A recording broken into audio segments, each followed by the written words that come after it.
I find it really offensive when people say to me, you should be flattered that you were copied.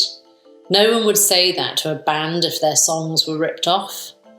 Right now, if you're an independent designer without a legal team, you have no protection against being copied by big brands. It's a constant battle to own your ideas. And part of the problem is that the public actually accept it. There's a feeling of, oh, that's terrible, but that's fashion. It must have been in the air. Of course, it's not in the air. It's just in the press, which shouldn't mean that it's up for grabs. When you actually come to accuse a brand of IP theft, their answer is always, we can see why you're upset, but it's a total fluke they look so similar. And then they throw a whole load of artwork at you to prove that their designer came up with your design completely independently.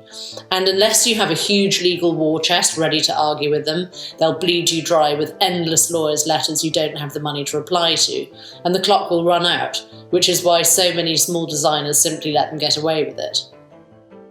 The government has to change the perception of how people value creative ideas in fashion. They need to come down hard on piracy in the same way they have done in the music and film industries. If a big brand produces something that's so similar to another designer's work that thousands of people on social media can't tell the difference between the two, the law has to step in and protect you. Otherwise, independent designers will simply become extinct.